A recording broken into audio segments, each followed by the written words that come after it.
Everyone knows that making movies and TV is no mean feat. But who would have thought that Hollywood can be as dangerous as this? From a horrific helicopter crash to the young actor killed by a joke, these are the actors who tragically died on set. Both the son of martial arts legend Bruce Lee and a noteworthy actor in his own right, Brandon Lee died on the set of a film in March 1993. Brandon was filming the gothic superhero movie The Crow when he was accidentally shot dead by a fellow cast member. The weapon in question was supposed to be filled with blanks for that day's filming, but this wasn't the case. Lee's autopsy later revealed that he had been killed by a fragment of a dummy shell that had been previously fired, but which had lodged in the gun's barrel, unknown to the movie's production team. Lee was taken to the hospital, but the bullet was lodged in his spine, and he died from his injuries. He was just 28 years old.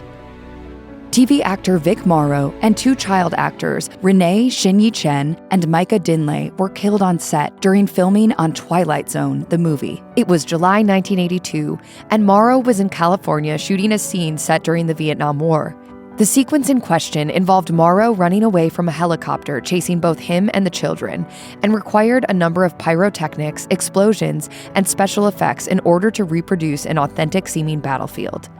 Due in part to these explosions, the helicopter used in the scene lost control and crashed into Morrow, Chen, and Lei, killing them instantly. It was all over. We just started spinning, went around in circles about 1.5 times or something, and crashed into the riverbed. Morrow was 53, and the child actors were just 6 and 7 years old. John Landis, the film's co-director, was charged with involuntary manslaughter alongside 4 other crew members, with the prosecution arguing that the crash could have easily been avoided. The director and crew were all acquitted, however, and the families of the victims settled out of court for an undisclosed amount of money. The 1950s and 1960s were the decades of the Western, an iconic genre of film. Westerns brought some of the world's most famous actors into the spotlight, and Eric Fleming was one of them. Fleming was the star of the hit television show Rawhide, and while he was known for his presence on TV, he soon expanded his career into feature films. Sadly, his rise to stardom was destined to be cut short. In 1966, Fleming was on location in Lima, Peru, filming an episode of Off to See the Wizard, when he was fatally injured in a tragic accident. The 41-year-old was filming a scene in the Huallaga River, located in the Andes, when the canoe he was using took on water.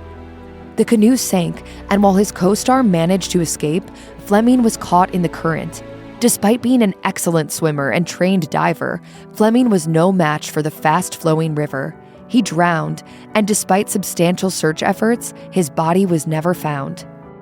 There are some actors whose comedic timing, jovial laugh, and warm expressions are renowned for capturing the hearts of viewers. The beloved British actor Roy Kinnear was one such star. Known for his roles in films such as Willy Wonka and the Chocolate Factory and The Three Musketeers, Kinnear was a national treasure in Britain, making his death that much more of a tragedy. In 1988, Kinnear was in Spain filming The Return of the Musketeers. For one scene, Kinnear was required to ride a horse, but while on set, he fell from his saddle and was injured. Kinnear was taken to a hospital where he was treated for a fractured pelvis. Unfortunately, during his treatment, he suffered a heart attack and passed away. He was 54 years old. Filming for The Return of the Musketeers was almost complete when Kinnear died, and the film was dedicated to him upon its release. Red Foxx was known both as the star of the 1970s show Sanford & Son and for his trademark nickname, the King of the Party Records. Foxx was a stand-up comedian who got his start in the 1950s. He soon made his way from the stage to the screen and found fame thanks to Sanford & Son. Sadly, during filming on another of his shows, The Royal Family, Foxx had a massive heart attack. Foxx was rehearsing for the show on the Paramount Studios soundstage when he suddenly collapsed. He was rushed to a nearby hospital, but ultimately succumbed to the attack. Foxx was 68 years old when he died. When beloved actors and comedians pass away, it can often have a devastating effect on their adoring fans. Take John Ritter, for example.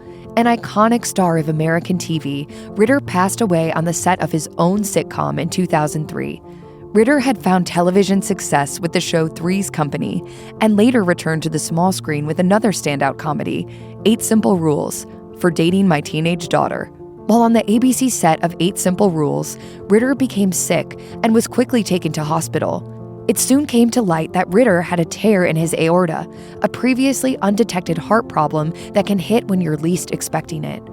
Ritter passed away later that day at just 54 years old. In the wake of his death, Ritter's fellow actor Henry Winkler told Entertainment Tonight, "It's like there is a big tear in the world's heart." CBS star Jon-Erik Hexum died on the set of his TV show Cover Up after a terrible joke went awry. When a number of on-set delays slowed filming on the show, Hexum's patience quickly began to strain. When he was told once again that further delays were expected, Hexum went over to the prop gun, jokingly held it to the side of his head, and reportedly said, quote, "Can you believe this crap?" Hexum then pulled the trigger and, although the gun was loaded with blanks, the force from the blank ammunition fractured his skull.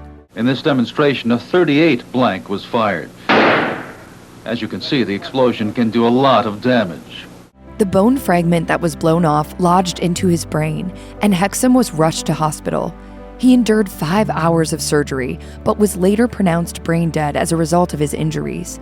He was 26 years old when he died. A massive heart attack took the life of the renowned actor Adolph Caesar when he was just 52 years old. In 1986, Caesar was on the set of his then latest venture, Tough Guys, starring Kirk Douglas and Burt Lancaster. After becoming suddenly ill, he was transported to a nearby hospital, but it was too late. Caesar was declared dead in the medical center's emergency room. Caesar was a very well-respected actor, whose performance in the film A Soldier's Story had earlier earned him an Oscar nomination, something about which he was pleasantly surprised. In 1982, he said, "It's a marvelous chemistry that happens 5 times in your career if you are lucky, that you and the part and the play work. I never expected all this attention."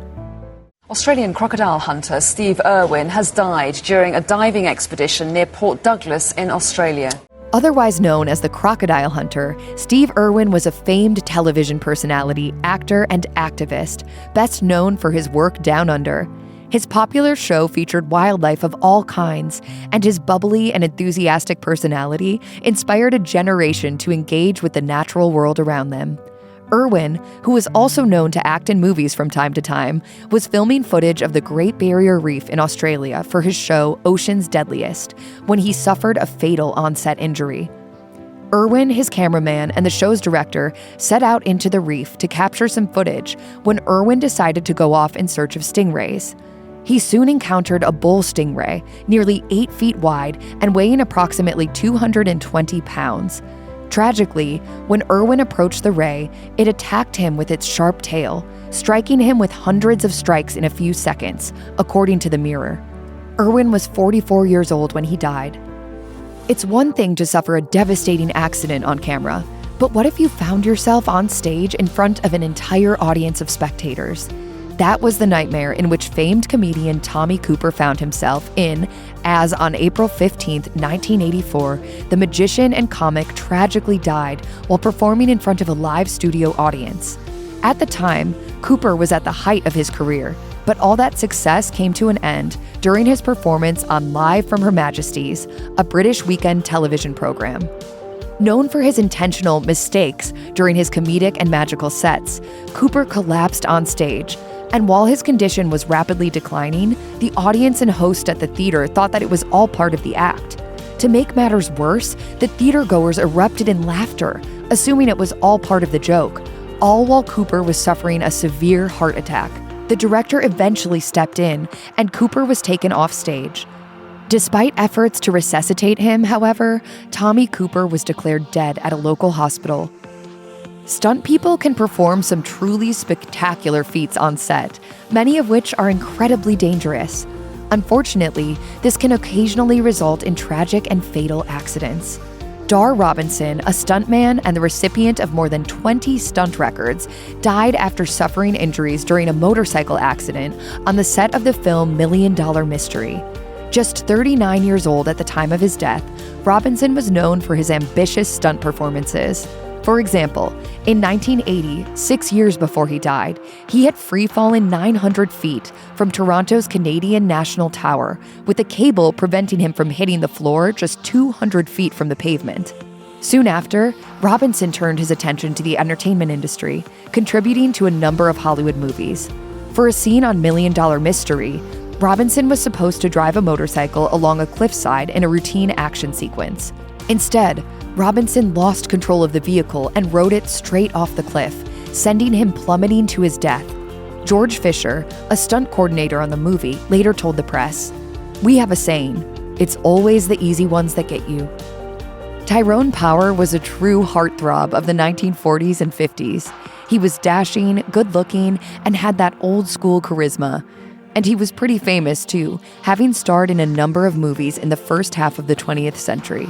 But his life was cut short when he tragically died at just 44 years old during filming on the movie Solomon and Sheba. In 1958, Power was filming a scene on the movie's set and suffered a major heart attack. The sequence was a dueling scene between Power and fellow actor George Sanders, before which Power had complained that his left arm and stomach were in pain. The crew continued to roll, however, and Power had a heart attack soon after. He was taken to hospital, but died within the hour.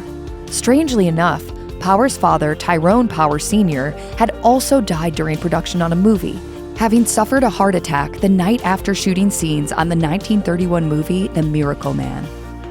In 1923, silent film star Martha Mansfield died on the set of The Warrens of Virginia. The film was set in the Civil War era, and as such, Mansfield was decked out in a costume of hoop skirts and ruffles.